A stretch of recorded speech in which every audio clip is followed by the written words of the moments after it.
तर चला मग अशी टम्म फुगलेली पुरी बघायची आहे. तर छान असा पूर्ण व्हिडिओ बघूया आपण आणि व्हिडिओला चालू करूया. Hi, welcome back to my video. तर तुमचं सगळ्यांचं पुन्हा एकदा माय किचनमध्ये स्वागत आहे. तर आपण आज बघा छान अशी मस्त पुरी बनवायला घेतलेली आहे. खूप छान होते एकदम. तर हे बघा 2-4 वाट्या मी गव्हाचं पीठ घेतलेलं आहे. आता आपल्याला याच्यामध्ये थोडंसं ओवा घालायचं आहे. खूप सुंदर पुरी होती याची. याच्यामध्ये तेल वगैरे घालायची काही गरज पडत नाही. मस्त टम्म फुगल्या जाते. तर बघा थोडासा ओवा घालणार आहे मी आणि चवीनुसार मीठ घेणार आहे. तर आपण शाक आणि पुरी बनवतो. तर बघा छान अशी मस्त हे घेतलेले मी आता पीठ चाळून घेतलंय. आता आपण याचं कणिक मळून घेऊ. तर बघा थोडं थोडं पाणी घालून आपल्याला मस्त कणिक मळून घ्यायचंय.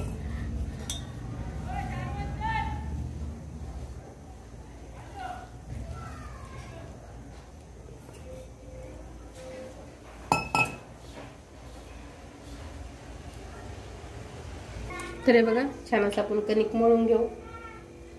तर याच्यामध्ये ओवा घातलाय ना, तर ओवा घातल्यामुळे छान अशी पुरी लागते बघा खायला. मस्त कणिक मळून घ्यायचं आहे आपल्याला आणि 10 मिनिटं छान असं भिजत ठेवायचंय. मळून झाल्याच्या नंतर आधी मळताना छान मळून घ्यायचं, एकत्र असं मस्त करायचंय. म्हणजे छान अशी टम्म फुगते पोळी आणि छान पण लागते बघा खायला. तर बघू शकता छान असं मळून घेते मी आता.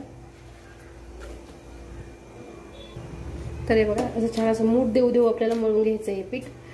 तर हे जे पीठ आहे गावरान गव्हाचं पीठ आहे, दळून आणलेलं. त्याच्यामुळे याच्यामध्ये तेल घालायची गरज पडत नाही. दुसरं जर पीठ असेल तर तुम्ही त्याच्यात थोडंसं तेल घालू शकता. तर बघा छान असं मळून घेते मी आता. तर बघा छान असं कणिक मळून ठेवलं होतं मी 10-15 मिनिटं. मस्त मळून घेतलेले. आणि आता आपण कढई गरम करायला ठेवू.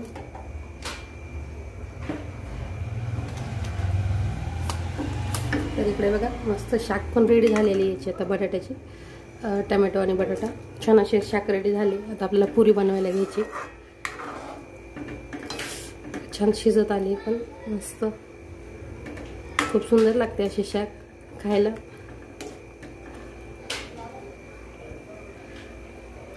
आता मी याच्यावर कढई ठेवून हे घेणार आहे, पुरी तळायला घेणार आहे. तर बघा भाजी उतरून घेणार आहे मी आता. शाक उतरून घेणार आहे आणि दुसरी कढई ठेवणार आहे गरम करायला. तर आपल्याला त्याच्यामध्ये छान असं खूप सारं तेल घालून घ्यायचं आहे पुरीसाठी.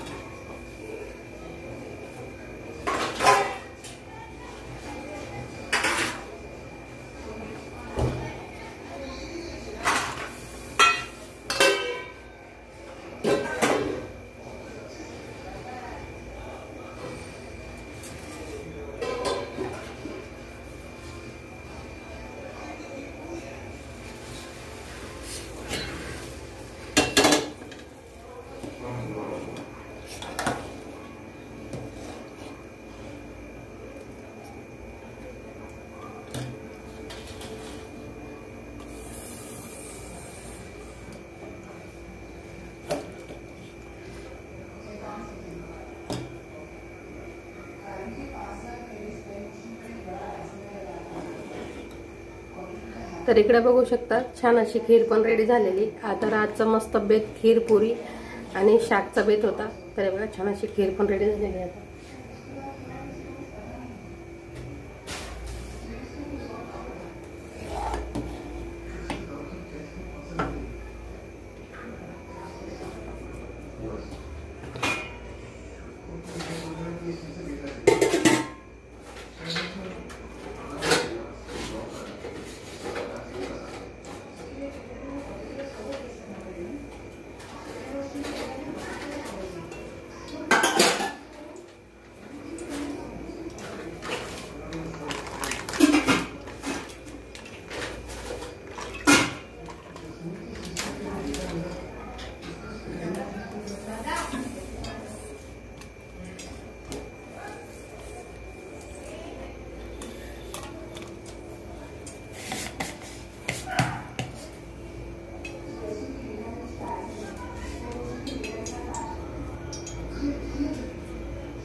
तर हे बघा लाट्या करून ठेवल्या होत्या मी. आता आपण याला लाटून घेणार आहेत पुरीला. 1-2 दाखवते तुम्हाला मी लाटून. मस्त अशा. आणि तोपर्यंत तेल गरम करायला ठेवलेलं आहे. मस्त पुरी आता आपल्याला छान लाटून घ्यायची पतली आणि तळून घ्यायची. तर लाटून दाखवली मी तुम्हाला. आता तेल बघा छान तेल गरम झाले. आता आपण याच्या मस्त्यामध्ये पुरी सोडून देऊ आणि आपल्याला मस्त तळून घ्यायची. भारी होती एकदम. बरं बघा छान अशी टम्म फुगल्या गेली लगेच.